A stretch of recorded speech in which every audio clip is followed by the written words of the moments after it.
Hey, everybody, welcome to another episode of Beyond Day One. That's what I think we're going to call this. So, congratulations. We now have a name. We are so glad to be here to talk to you today. We're going to talk about the concept of leadership. But I think we're going to talk about it in a little bit of a way that we haven't ever talked about, or we don't often talk about leadership. And that is thinking about the leadership impact, not in necessarily attaining the quarterly goals, but the impact that good leaders, have on the people that work and serve underneath them. And I've got with me today, I've got Philip. And then I've got Ryan over in the corner. And then, of course, here to my side, I've got Lynn. And we've all been chatting and talking. And, there's so many characteristics that go into making a great leader. And if you look back a couple of weeks ago when we talked about soft skills, like one of the concepts that came out of that military study was that that study back in, I believe it was 1972, um, they realized that there were some people who just seem to be so much more productive and effective in leadership roles in others than others. And that's where you got the concept of what they realized was some had great soft skills and others had great hard skills. And one of the things that I think is critically important for us when we're talking about leadership is that you have to have both sides of the coin. And we'll talk about that a little bit later on. But in having both sides of the coin, you have to have strong people skills in order to be a great leader because great leaders recognize that there is more to their job than just their ability to execute. Execution without the people quotient at play is just part of the job. And Mhm. there have been so many of us who have been effectively impacted by the people that we have served under and who have led us that it's absolutely been life changing. And I want to share some of the stories of some of those people and talk about it. But I'm going to start with Philip. Philip, what's your thought about this concept of leadership beyond just the hard skills? It's so fascinating. The study of leadership, I mean, you can dig into it ad infinitum. And I think one of the cool things about it is that it really is a study in human dynamics, interpersonal dynamics. It's not just, okay, can you carry out tasks A, B, and C, but it's also Correct. what that leader imparts in terms of their inspiration to get people to be able to do that, or to inspire people to be able to do what they're asking them to do. And I think that that quality of leadership is more of the intangible side. And as you and I both know, all of us know, I'm sure not every leader has those qualities. It's something that has to be developed. And it's also something that can't be ignored, because if you lack that quality, true, you could probably get things done and be efficient, quote unquote, but you might often deal with a team that is not inspired. The morale is low. Uh, they dread coming into their job and things like that. And it would be much better, and you would get a lot more productivity achieved if you had that ability, that intangible quality of inspiring people to be able to follow and to do what they're being tasked to do. So, David, I think it's vital that that soft skill of interpersonal relationships and understanding what makes people tick, understanding how to inspire people, bringing out the best in people, seeing the potential in them, all those things like that are a huge factor, even though it can't necessarily be quantified on a Mhm. spreadsheet or whatever. Mhm. Yeah, so true. Lynn, how about you? To me, the key word that Philip just said was see or seeing. I think that the best leaders that I had, those that inspired me the most, were those who I felt saw me, saw what my Well, that's interests good. were, saw what my strengths were. I'll go back. I was a nerdy kid. So in the fourth grade, if I finished my work early because I prided myself on being done first and having it done right, my teacher would suggest that I read the children's encyclopedia. Okay, so we get that that's nerdy, but I loved it and I learned so much more. But she saw that in me and Mhm. knew how to keep me and all the other students in our class focused and in control. And that was just one example. being seen. And the same has been true with bosses that I've had that would see me, show me how to adjust where I might be weak, because they don't just see strengths. Good leaders also see where you may be lacking a little and can give you that tool to build up a little bit more. So I Yes. think seeing is the more important part of what he said. I love that, Lynn. I love that seeing, because if I could tell you, I could think of two people: my high school drama teacher, but also my boss from the job that I had almost 20 years ago now. They saw me and they did see opportunities to create and develop other skills in me. I was running a retail bookstore, and my director was the marketing director.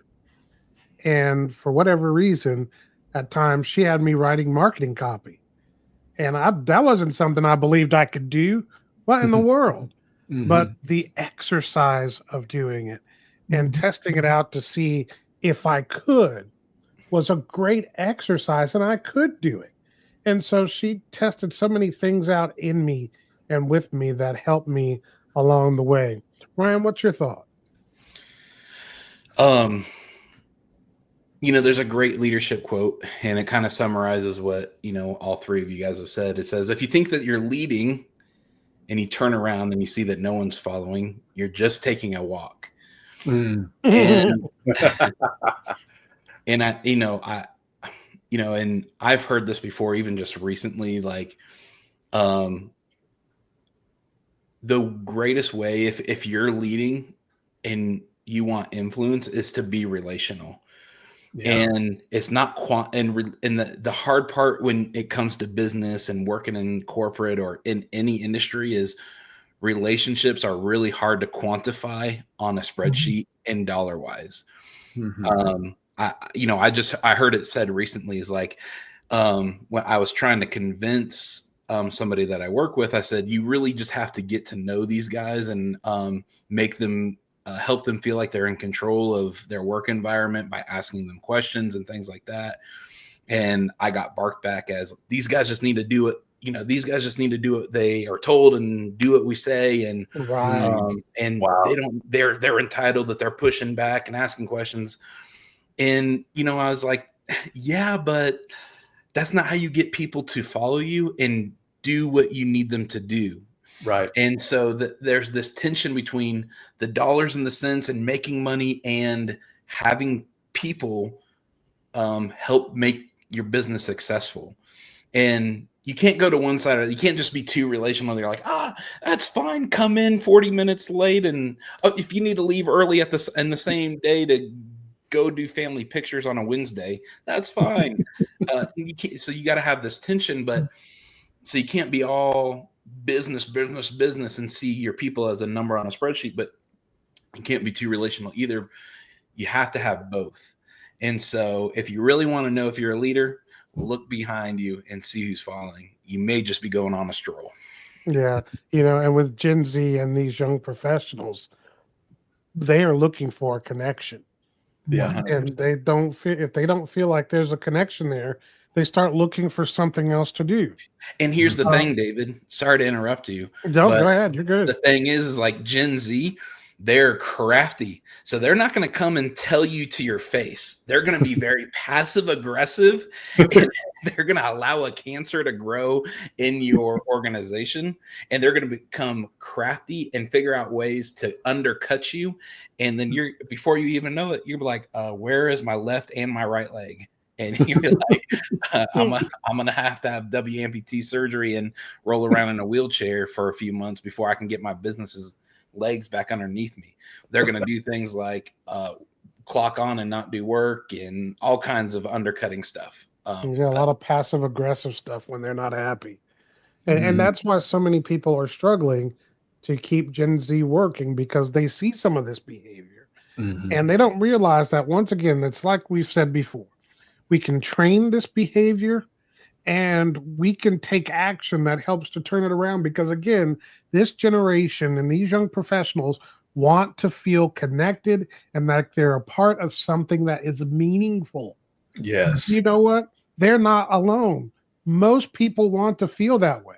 You know, Right. some people as they've gotten older and moved on and said, look, I've got a job to do and there's a paycheck to be gotten, and they square that away and move on. But so many people, this is not just a generations thing, but it's a people thing, want to feel connected, engaged, and like what they're doing and what they bring to the table matters to the organization. That's right. Yeah. And right now, the organizations, you know, you guys might feel differently, but so many organizations feel cold, Yeah. and they are about that bottom line. And we get it. The four of us get it. We get the bottom line. We Yeah. just recognize that you're never going to achieve the full capability that can come to your bottom line until you get your people on board and make them feel like they matter and they're making a difference and that they're going to be a part of this amazing thing that you put together. It's the two sides of the coin. And I think I'm going to talk about the two sides of the coin in leadership next week. But it's such an important thing. Philip Yeah. and Lynn, in these last couple of minutes, who was or did you have, Lynn, you shared about your teacher. Philip, was there somebody in your life, or Ryan, that really helped you to push beyond into another level? Well, David, this might be a little bit of a surprise to you, but you have been a constant source of inspiration for me. For those who don't know, David, you know, he and I go way back, way back. We've been friends for a very long time. And there was a time, probably nearly 10 years ago almost, where he called on me to begin joining him on a project where I was going to actually just use a set of skills that I had not even fully developed, but it was kind of there, but maybe not in its most refined form, shall we say. And it was in the realm of corporate training and those types of things. But David believed in me enough to go ahead and offer this position to be able to do it. And I know in my heart it's because he saw something in me and he believed that I could do it.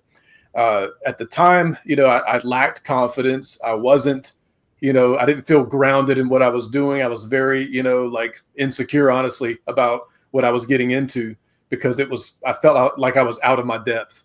But David constantly reassured me, gave me the tips and the things I needed. And he knows all the times when I nearly melted down behind the scenes and he was there to talk me off the ledge. So I just want to say, David, I mean, you're right here on the the video with me. Shout out to you, man, because in my mind, you've been one of my most inspirational mentors and leaders for sure. Mm-hmm. And I would have to say the same thing, because I was going to say, don't leave me out on this one. When I first joined the project, you were the one that encouraged me. And I think you helped hone my skills to become a better trainer, and then gave me the opportunity to move into the kind of work we're doing now. Yeah. I wouldn't be here. I had written training, I had done things years ago, but the world changes over time. And I would say seeing that I could do that was huge. And you did encourage me. I don't think I would not have enjoyed it nearly as much, the training aspect all the way through to the other. So yeah, I agree. Yes, sir. Thanks, guys. I appreciate that. I even I'll take credit for Ryan too. His was kicking and screaming, but I took him anyway. So, but here's what it boils down to. If you're going to be an effective leader, you've got to see what people have. You've got to see them. You've got to be willing to watch them and connect with them long enough to not only see what they can do now, but to see what their potential is, and then start pulling on that potential string until you see what's on the other end of that string. And then once you find that end, pull it again and see what else might be there. And before you know it, you're not just a leader of that moment. You become a leader that impacts their lives forever. In my LinkedIn profile this week, I share a great article, not an article, but a post about Karen Hosey and how she impacted my life. I hope you'll stay back and take a look at that on LinkedIn. Well, that's it for this episode. We are so glad you joined us. We'll see you next time.